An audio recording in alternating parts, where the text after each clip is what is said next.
আগামী ফেব্রুয়ারিতে অবাধ সুষ্ঠু নির্বাচনের মাধ্যমে বাংলাদেশ 15 বছর যেই গণতান্ত্রিক অধিকার হারিয়েছিল, পথ হারিয়েছিল, আধিপত্যবাদী শক্তির কবলে পড়েছিল, গুম খুন হত্যা রাহাজানি নির্যাতনের মধ্য দিয়ে যেই বাংলাদেশ তার অতীত ইতিহাস 15 বছরে কলঙ্কিত হয়েছিল, এবারের বিজয় দিবস হচ্ছে বাংলাদেশকে কলঙ্ক মুক্ত করার বিজয়।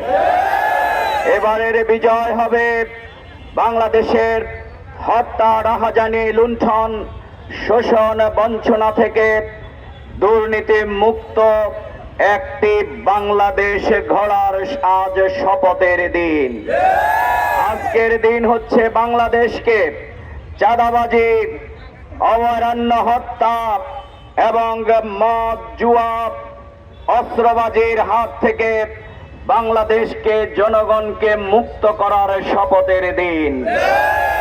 জুলাই যোদ্ধারা আমাদের তাদের ত্যাগের মাধ্যমে যেই বাংলাদেশ নতুন করে যেই স্বাধীনতা আমাদের সামনে নিয়ে এসেছে, আমরা আজকের এই দিনে 1971 সালে যারা শাহাদাতের অমীয় সুধা পান করেছে, পঙ্গুত্ব বরণ করেছে, এই দেশকে স্বাধীন করবার জন্য যারা ঐতিহাসিক ভূমিকা পালন করেছে, আমরা সেই 71-এর সকল শহীদদের প্রতি শ্রদ্ধা জ্ঞাপন করছি।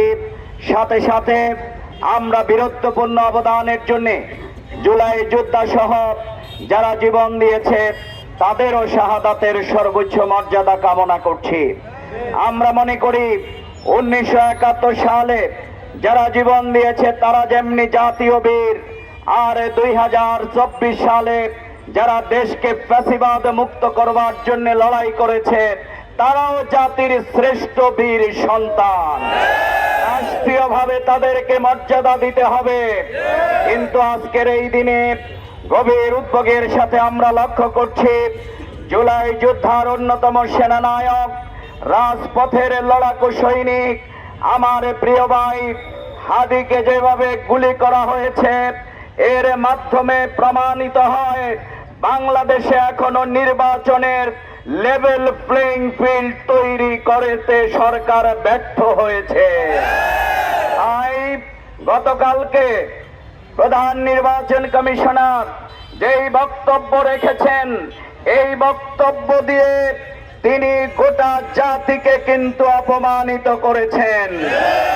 আমরা মনে করি তার এই বক্তব্য যদি তার মুখে ক্ষমা প্রার্থনা করে প্রত্যাহার করা না হয়, আগামী দিনে আইন শৃঙ্খলার অবনতির জন্য এই প্রধান নির্বাচন কমিশনে দায়ী থাকবেন। কারণ তিনি হাদির প্রতি তুচ্ছ তাচ্ছল্য প্রদর্শন করেছেন। তিনি বলেছেন নির্বাচন আসলে এরকম 2-1টা হত্যার ঘটনা ঘটে, এগুলো করে আপনি কিন্তু গোটা জাতির সাথে তামাশা করেছেন। বিগত দিনে স্বরাষ্ট্র উপদেষ্টা আপনারাও কিন্তু দেশের আইন শৃঙ্খলা পরিস্থিতি নিয়ন্ত্রণে ব্যর্থ হচ্ছেন। অবিলম্বে ফ্যাসিবাদী খুনিদেরকে গ্রেফতার করতে হবে। এখনো কিভাবে লক্ষ্মীপুরে নির্বাচন কমিশনে যারা বোমা হামলা করে তার মাধ্যমে প্রমাণিত হয় ফ্যাসিবাদীরা এখনো সেই নির্বাচনকে ভণ্ডুল করবার জন্য ভূমিকা পালন করছে। তাই অবিলম্বে খুনিদের গ্রেফতার করে দৃষ্টান্তমূলক শাস্তি প্রদান করতে হবে। সংগ্রামী ভাই এবং বন্ধুগণ, আমাদের স্বাধীনতা এবং বিজয় বিভক্তির নয়, বরং এটি হচ্ছে আমাদের নতুন করে শপথ নেয়ার। আমরা মনে করি যারা দুর্নীতি করে, যারা সন্ত্রাস করে, যারা এখনো মানুষকে গুম করে, যারা মানুষকে জিম্মি করে, তারাই হচ্ছে স্বাধীনতার সবচেয়ে বড় শত্রু।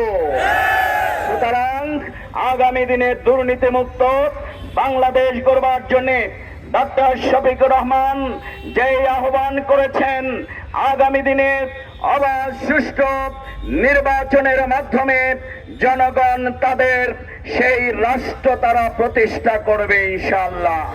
সংগ্রামী যুবক তরুণ ভাইয়েরা, এই লক্ষ্মীপুর আজ মাদকে এখনো ভয়ারণ্যে পরিণত হয়েছে। লক্ষ্মীপুরে এখনো হত্যা রাহাজানি হচ্ছে, অস্ত্রের ঝঞ্ঝনানি চলছে এবং বিভিন্ন রাজনৈতিক এবং নির্বাচনী কাজে আমাদের মা বোনদেরকে বাধা দেয়া হচ্ছে। বিভিন্ন জায়গায় সবাই হামলা করা হচ্ছে। সরকারকে, প্রশাসনকে এই ব্যাপারে ব্যবস্থা গ্রহণ করতে হবে। তাই আসুন আমরা মহান বিজয় দিবসের আজকের এই র্যালি থেকে শপথ গ্রহণ করতে চাই। আগামী দিনের বাংলাদেশ হবে দুর্নীতিমুক্ত বাংলাদেশ, আগামী দিনের বাংলাদেশ হবে সন্ত্রাস মুক্ত বাংলাদেশ, আগামী দিনের লক্ষ্মীপুর হবে নৈরাজ্য এবং মাদক মুক্ত লক্ষ্মীপুর।